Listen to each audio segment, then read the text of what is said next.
আসসালামু আলাইকুম প্রিয় দর্শক, অন্য মঞ্চের আলাপচারিতায় আপনাদের সকলকে আমন্ত্রণ জানাচ্ছি। সবাইকে শুভেচ্ছা জানাচ্ছি মাসুম মাহমুদ। প্রিয় দর্শক, আমি সফররত অবস্থায় আছি, তারপর আপনাদেরকে আমি অল্প সময়ের মধ্যে কিছু ব্রেকিং খবর দেওয়ার চেষ্টা করছি।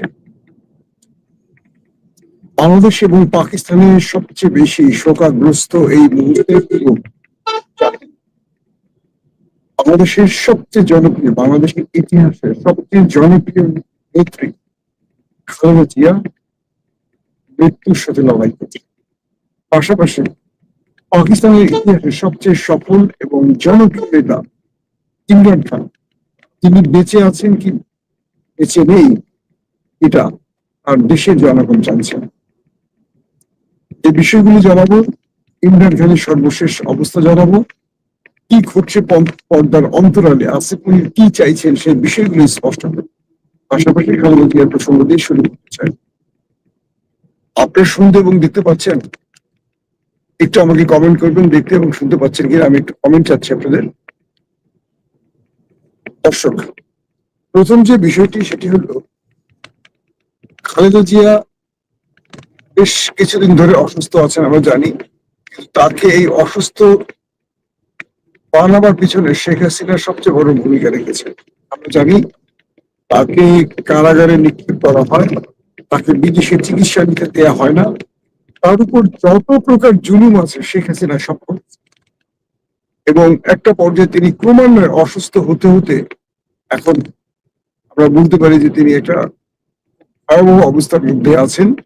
ডাক্তাররা তাকে পর্যবেক্ষণ করছেন, কয়েকটা মেডিকেল টিম আর চিকিৎসায় নজর রাখছেন। সিসিউতে তাকে রাখা হয়েছে, দলের পক্ষ থেকে দোয়া চাওয়া হয়েছে, জনাব তারেক রহমান তার জন্য দোয়া চেয়েছে। প্রশ্ন হচ্ছে, খালেদা জিয়ার এই মুহূর্তে একমাত্র ছেলে তারেক রহমান দেশে আসছেন না, মা এত বড় বিপদের মধ্যে আছেন, তারপরও কেন তিনি দেশে আসছেন না? এরকম অনেকগুলো প্রশ্ন জমা হয়ে আছে, আমি একটু সংক্ষিপ্ত উত্তর দিই। সোশ্যাল মিডিয়াতে অনেকে এখন দেখি তারেক রহমানকে নিয়ে তাচ্ছিল্য করছেন, যে অনেকেই বলছেন যে যে ছেলে তার মায়ের বিপদে বা মায়ের মৃত্যু সজ্জায় আসছেন না, তিনি কি করে দেশের মানুষের ভাগ্য পাল্টাবেন বা দেশের মানুষের বিপদে পাশে দাঁড়াবেন? আমি সেই সব মানুষকে এই প্রশ্নের উত্তরটি দিতে চাই। একবার প্রশ্ন করেন যে তারেক রহমান দেশে আসছেন না কাদের জন্য? তিনি দেশে আসতে পারেন তার মায়ের জন্য বা নিজের জন্য, কিন্তু তিনি দেশে আসছেন না মূলত দেশের মানুষের জন্য। কারণ বেগম জিয়ার পর এই দেশে যদি কোনো রাষ্ট্র পরিচালনায় জাতীয়তাবাদ বা ইসলামী চেতনার কোন সরকার প্রতিষ্ঠার পর এই দেশকে এগিয়ে নিতে হয়, তাহলে সেখানে সবচেয়ে বড় ভূমিকা রাখার ব্যক্তিত্ব হলেন তারেক রহমান। তারেক রহমান এই মুহূর্তে দেশে আসলে কোনো বিপদ ঘটলে আমরা বলতে পারি ওপান আমাদের শত্রু রাষ্ট্রে সবচেয়ে বেশি খুশি হবে। তাই তারেক রহমান তার মায়ের জন্য, মাকে শেষবার দেখার জন্য তিনি এখন দেশে আসতে পারছেন না। কারণ তার যে কৌশল সেটি হলো শত্রুকে মোকাবেলা করে তিনি দেশে আসতে চান। শত্রুরা তাকে যেভাবে বিপদে বা যেভাবে ট্র্যাপে ফেলতে চায়, সেখান থেকে তিনি দেশকে, দেশের জনগণকে মুক্ত রাখতে এই মুহূর্তে নিজের বুকে পাথর বেঁধে, এক কথা নিজেকে শক্ত করে রয়েছে। যারা মনে করছেন তারেক রহমান নিজেকে ভালোবেসে দেশে আসছেন না, তারা আসলে প্রোপাগান্ডা ছড়াচ্ছেন। তিনি জীবনের মায়া করেন না, তিনি 111-এর সর্বাধিক নির্যাতিত একজন ব্যক্তি। এরপর এই দেশের হাল ধরেছেন, কয়েক যুগ ধরে তিনি লড়াই করেছেন, অবশেষে ফ্যাসিস্ট বিতাড়িত হয়েছে এবং তিনি নতুন একটা বাংলাদেশ গড়ার স্বপ্ন দেখছেন। কিন্তু তিনি দেশে আসছেন না। আগামী দিন যেন বাংলাদেশের রাজনীতি কোনো সংকটে না পড়ে, নেতৃত্ব সংকটে না পড়ে, বিভিন্ন চিন্তা করে তিনি দেশে আসছেন না। তিনি চাইলে দেশে আসতে পারেন, কিন্তু আসন্ন হুমকিগুলো তিনি এখন কৌশলে মোকাবেলা করতে চান। এটা নিয়ে আমি আলাদা ভিডিও করি। খালেদা জিয়া হাসপাতালে আছেন, ডাক্তাররা তার কোনো আপডেট দিতে পারছেন না। তার যে আপডেট দিলেন সেটা হলো কয়েকটা মেডিকেল টিম তাকে পর্যবেক্ষণ করছেন। একটা বড় গ্রুপ ডাক্তার পেপার কেয়ারে রয়েছেন, সিসিউ থেকে ট্রান্সফার করা হয়েছে, দেশবাসীর কাছে প্রভাব দেওয়া হয়েছে এবং তার শরীর আপডেট হচ্ছে না, খারাপের দিকে যাচ্ছে। তার মানে বাংলাদেশের 18-20 কোটি মানুষকে একটা ভয়াবহ শোকের দিকে বা শোকের জন্য প্রস্তুত থাকতে হতে পারে, আল্লাহ না করে। কিন্তু এই মুহূর্তে খালেদা জিয়াকে আমাদের খুব দরকার, কারণ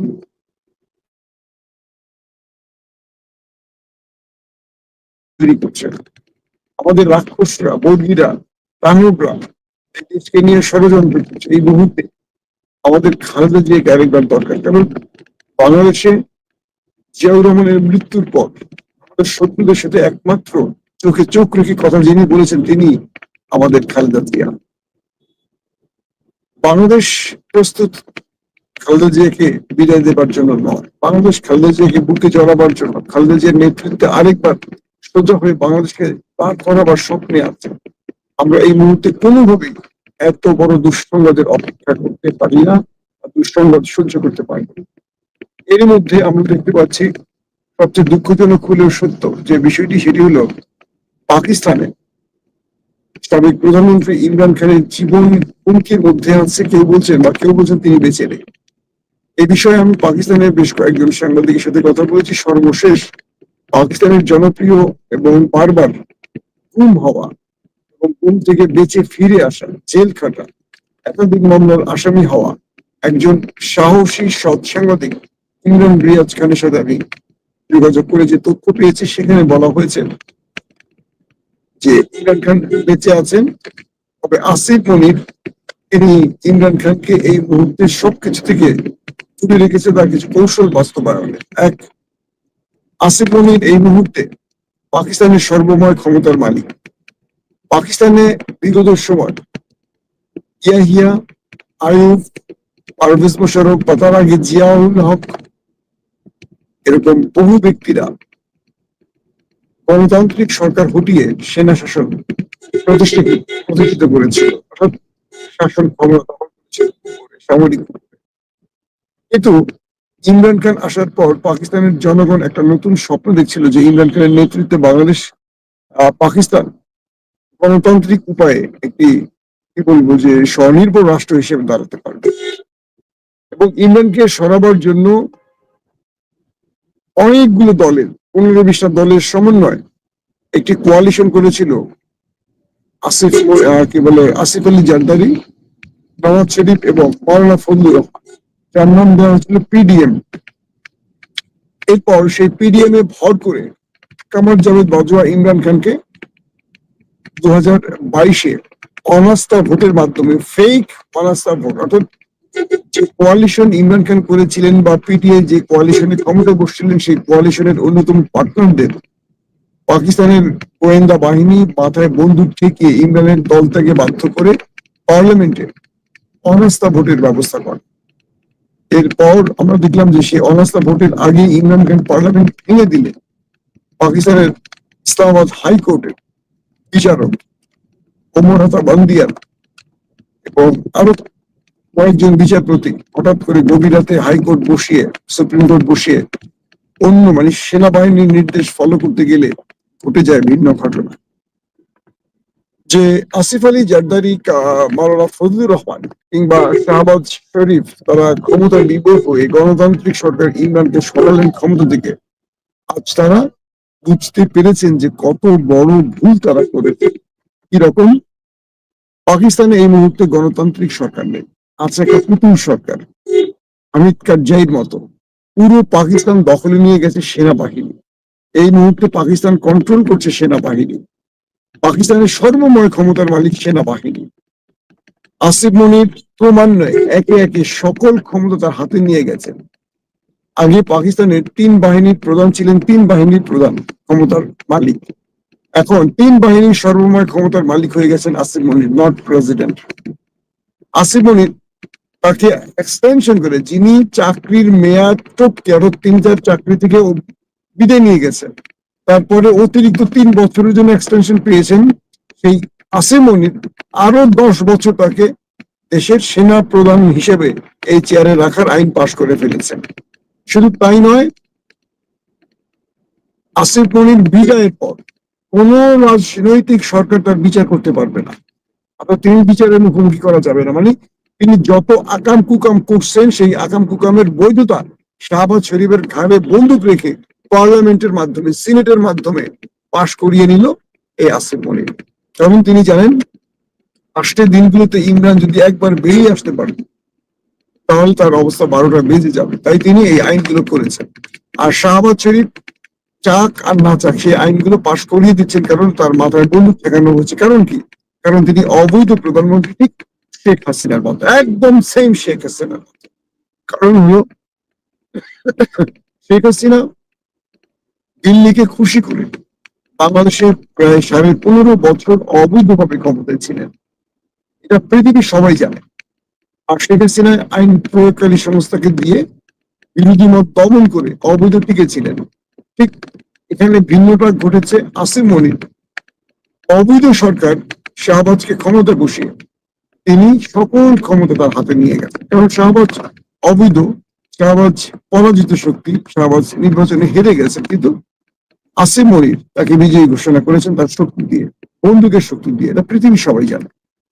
যেহেতু শাহবাজ শরীফ প্রধানমন্ত্রী, তিনি জানেন যে তিনি ভুয়া বা তিনি মিথ্যা প্রধানমন্ত্রী, তাই তিনি শাহবাজ আসিফ মনিরকে কোন ক্ষেত্রে বাধা দিতে পারছেন না। এই সুযোগে আসিফ মনির সব ক্ষমতা তার হাতে নিয়ে গেছে। পাকিস্তানের ইতিহাসে এই সময়টাকে বলা হচ্ছে আরেকটি সামরিক কূ অথবা অভ্যুত্থান, মানে সেনা অভ্যুত্থান যেটাকে বলা হয়। ইতিমধ্যে আমেরিকা, সৌদি আরব, চীন আসিফ মনিরকে সব রকম সাপোর্ট দেওয়া শুরু করেছে। এবং আসিফ মনিরের এই সময়টিতে সৌদি পাকিস্তানের সামরিক চুক্তি হয়েছে। আমেরিকা প্রত্যেকটি ক্ষেত্রে পাকিস্তানকে এখন অগ্রাধিকার দিচ্ছে, এবং দেখা যাচ্ছে যে আসিফ মনির কি ডাকছে, অনেক সময় শাহবাজকে ডাকছেন না। বড় বড় রাজনৈতিক সিদ্ধান্ত এই প্রথম দেখা গেল যে পাকিস্তানের সেনাবাহিনীর প্রধান নিচ্ছেন, প্রধানমন্ত্রী নিচ্ছেন না। প্রধানমন্ত্রীর কার্যত কোনো পেল নেই। এবং চীনও একই অবস্থা, অর্থাৎ এই রাষ্ট্রগুলো আসিফ মনিরকে দিয়ে তাদের ফায়দা লুটে নিচ্ছেন, আর আসিফ তার সর্বময় ক্ষমতার মালিক হওয়ার দৌড়ে এগিয়ে চলছেন। ইতিমধ্যে ইমরান খানের বিষয়ে আমাকে ইমরান রিয়াজ খান যে তথ্য দিয়েছেন সাংবাদিক, তিনি বলছেন যে ইমরান খান বেঁচে আছেন, আলহামদুলিল্লাহ তিনি সুস্থ আছেন। আসিফ মনিরের কিছু নোটিফিকেশন আছে যেগুলো পাস হয়নি, এই বিষয়গুলোর জন্য চাপ তৈরি করার জন্য ইমরান খানকে গুম করে বা মানে গোপনে রাখা হয়েছে জেলখানায়, এবং কাউকে দেখা করতে দেওয়া হচ্ছে না। চিন্তা করেন, পাকিস্তানের সুপ্রিম কোর্ট নির্দেশ দিয়েছে জেলারকে প্রতি সপ্তাহে 2বার পরিবার, আইনজীবী এবং দলের লোকরা দেখা করতে পারে। এটি হলো সুপ্রিম কোর্টের নির্দেশ। কিন্তু ইন্টারেস্টিং ব্যাপার কি দেখেন, যে সুপ্রিম কোর্টের নির্দেশ অমান্য করে জেলার, আড়িয়ালা জেলার যিনি জেলার, তিনি আইএসআই নির্দেশ ফলো করছেন। মানে এটা রাষ্ট্র, সুপ্রিম কোর্টেরও বেল নেই, যেটা আইএসআই বলে সেটাই হয়, যেটা সেনাবাহিনী বলে সেটাই হয়। এটা নাকি আবার গণতান্ত্রিক রাষ্ট্র, এটা হলো সেনা শাসিত একটা গণতান্ত্রিক, নতুন গণতান্ত্রিক সরকার।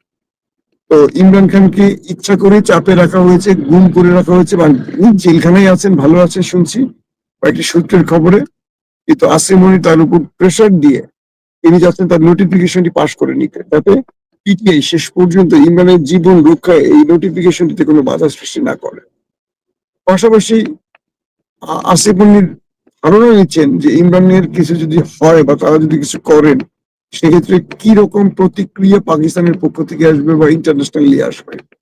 ইতিমধ্যে পাকিস্তানের ইসলামাবাদ ঘেরাও করে পিটিআই সহ বিভিন্ন দলের নেতাকর্মীরা বিক্ষোভ করছে।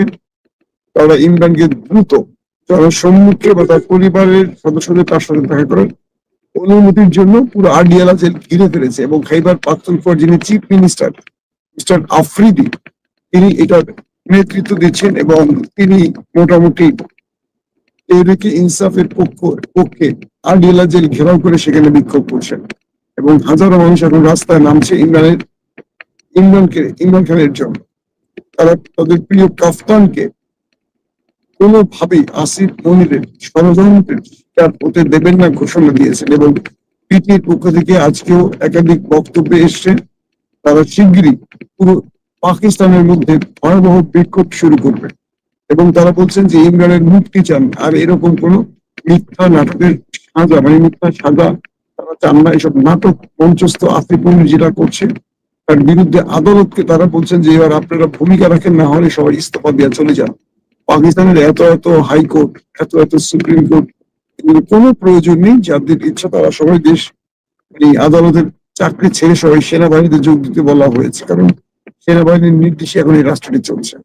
তো সবকিছু মিলে ইমরান খান এবং পাকিস্তানের আহ, মানে জনগণের মধ্যে এখন যে অবস্থাটি তৈরি হয়েছে, বড় একটা বিক্ষোভ তৈরি হচ্ছে ইমরান খানের পক্ষে।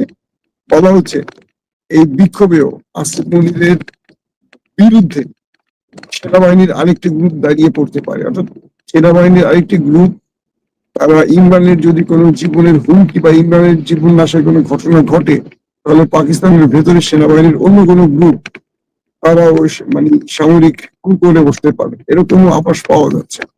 অর্থাৎ এক আসিফ মনিরের ইচ্ছে সব হবে না, পাকিস্তানে আরো সেনাবাহিনী আছে, তারাও ইমরানের জীবন নিয়ে টেনশনে আছেন, এমন তথ্য পাওয়া যাচ্ছে। তো সব মিলে একটি কথাই বলতে পারি, উপমহাদেশের দুটো রাষ্ট্র বাংলাদেশ এবং পাকিস্তান, তারা দুই নেতার জীবন হুমকিতে আছে। সেই দুই নেতার জন্য সবাই দোয়া চেয়েছেন, দোয়া করছেন। আমরা দোয়া করি আল্লাহ বাংলাদেশের সবচেয়ে জনপ্রিয় নেত্রী বেগম খালেদা জিয়া এবং পাকিস্তানের প্রধানমন্ত্রী, সাবেক প্রধানমন্ত্রী ইমরান খানের জীবন রক্ষা করুন এবং এই দুটো দেশের জন্য এই দুই নেতাকে আবার সুস্থভাবে তাদের জনগণের কাছে ফিরিয়ে দিন। থাকবেন। আল্লাহ হাফেজ।